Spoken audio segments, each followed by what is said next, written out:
leadership. We need your leadership, Charlie. Where should we start right now? Oh, we got defensive players. Hell yeah. You know defense gets down. Yeah. Big stuff right now. Let me ring this shit up real quick. I Okay.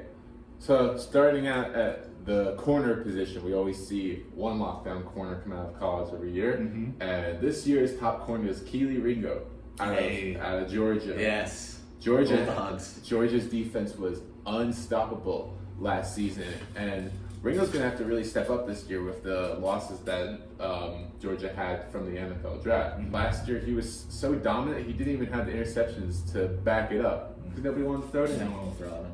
No. Expect more of the same this year unless quarterbacks are stupid, but I love Ringo as the top corner in all of college football. I like them too. Georgia's going to be scary on defense. And speaking of Georgia, their rival, well, the ones they just played in the, you would say Alabama's their rival? I would say so. Georgia at this point in time? Basically, yeah.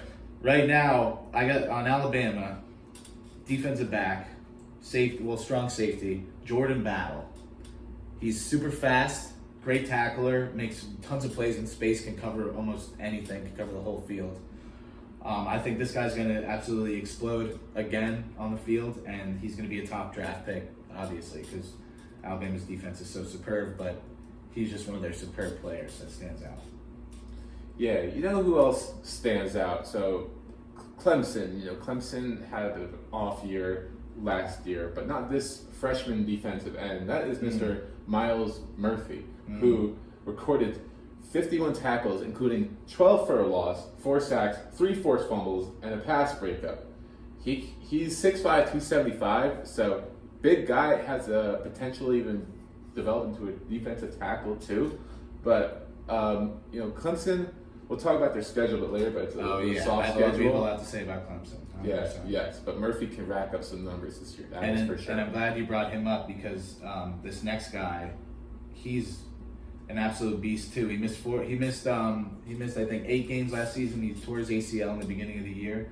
Brian Breesy, he was a freshman last year. He had like 4 sacks to start the season, only in 4 games, but he got hurt. But he's going to come back and he's going to take over immensely for this defense and the Clemson team that's yearning for another championship or another successful season that gets into the playoffs. So you're going to see a lot of him. Yes, to cap off my defensive players, the Pac-12 needs its stars to show up as they are a dying conference at this point. Yes, what better guy to do it than the brother of an already great NFL player? I'm talking about Noah Sewell from Oregon. Yes. Inside linebacker, probably best inside linebacker in the nation. 100%. Brother of Penei Sewell, who was a top 10 draft pick with the Lions 2 years ago, and he's already excelling in his position. Now, what does Noah Sewell do? Well, he's the Ducks' quarterback, essentially, on defense. He's all over the field. He's superimposing. 6'3", over 250 pounds.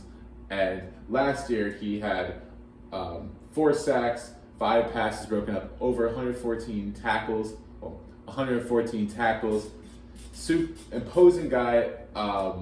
And Oregon, historically, great offense, not as good on defense. Sewell's going to change that narrative this week. I love that. I love 2 brothers that are just nasty at football.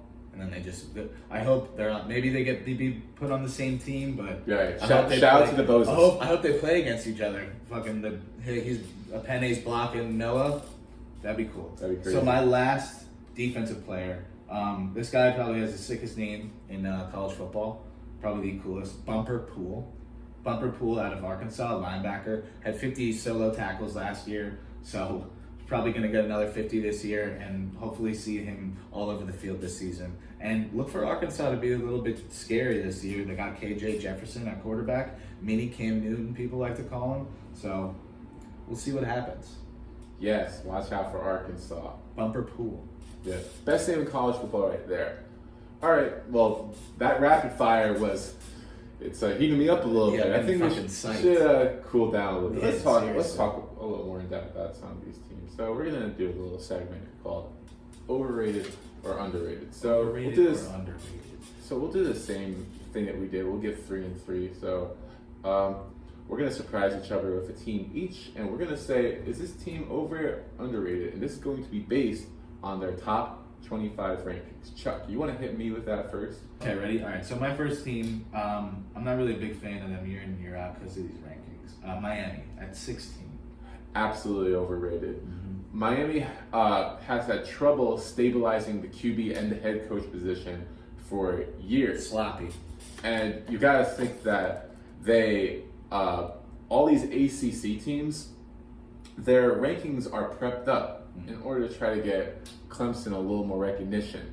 But you know what else is interesting? So Miami is the 16th ranked team, but if you look at the numbers for the total votes that each team got, there's a significant drop off from the number 15 team, Michigan State, to number 16, Miami, which means that they're pretty indistinguishable from the bottom half of the top 25. So they're all interchangeable. Right, so that's 16. Makes sense. That 16 ranking. I mean, they have talent, but they've yet to really prove anything. I'd rather have like an NC State over them. Okay. I agree. Chuck, I'm gonna go with at number 8, Michigan. They lost some key talent, but are they overrated or underrated? All right, so we're Ohio State fans, and we hate that team up north.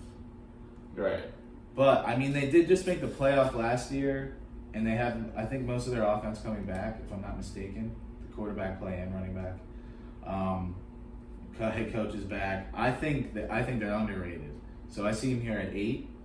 I maybe think they should leap over Notre Dame and be 5 or 4 over Clemson, because I think Clemson just gets that spot because their schedule is so easy, and also Notre Dame gets that spot because their schedule is so easy. So underrated for Michigan. Interesting. You know, the thing with Michigan, if you look at their schedule, it's super duper easy. But then you get to that Ohio State game. Yeah, you wonder if they're going to be tested enough during the season to get. That's their championship game for sure. Let's go a little bit lower, and I'm going to go with Georgia. Georgia at the 3. At the 3. Mm-hmm. It's really hard to say because that top 3 are all miles ahead of the rest of the competition. I think those are the best 3 teams in college football. You see it here in the drop off too. Look at the points. Definitely. I'm gonna say it's about fair. I think the one thing that separates Georgia from the other teams is they don't have that dynamic quarterback that can be a game changer. Ben's a great guy and all, and he's a great leader, and he won't be this team's downfall or anything. But it's the defense that carries Georgia. And they lost some talent, but they still have plenty. We talked about Ringo before, but also Jalen Carter might be one of the best defensive tackles. Could even be better than Trayvon Walker. Who knows? Yeah, but that's what they said. The defense for Georgia is what's going to carry them. I don't really see that changing this year, and I really don't see anything changing in terms of Georgia winning their side of the division. Okay, we can both agree it's going to be Georgia, Alabama, and SEC championship. We'll get to that. Okay. I have some interesting takes on that. All right, awesome. You got one for me? Yeah, so overrated or underrated? Cincinnati down at 23? Definitely overrated. I don't even think they should be on the top 25. I don't know why two. Do you think it's recency bias? I think it's recency bias. I don't know why two. Also, I don't know why two American League teams are in the top 25. I think Houston year in and year out they bring in the better roster. I think Cincinnati just got lucky with the class they got, and they had all prolific guys that went, like the Desmond Ryder or whatever's and the Juice or whatever his name is on the Jets, Gardner. So I think it is recency bias. The sauce, not the juice. Yeah, the sauce. Yeah, the juice. Juice. I got the juice, I got the sauce. So I think Cincinnati should just, overrated off the top 25.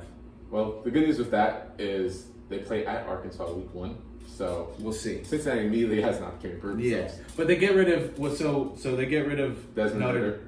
Well, yeah, and last year it was Notre Dame. They always played Indiana. Indiana was their other out of conference game, and then they have a lower out of conference game. That's a poop FCS school. But now they're playing instead of Notre Dame, Arkansas. Do you think that affects them? Instead of Notre Dame? Yeah. Especially week 1, probably. If they win at Arkansas, and I think Arkansas has to be a very good team. Yeah. Then you gotta give Cincinnati respect, but they That's still true. have to run the table. Yeah, that's exactly. Yeah, exactly. Texas A&M, overrated or underrated? I was very surprised at the sixth ranking. Maybe because it was last year, right? I didn't understand. I think this team's underrated, Chuck. Yeah. I think that Georgia, like, we give them a lot of praise for having a great defense, but Texas A&M was very close to being on that level last year. They also possess a shutdown corner named Antonio Johnson, who's one of the leaders of that team.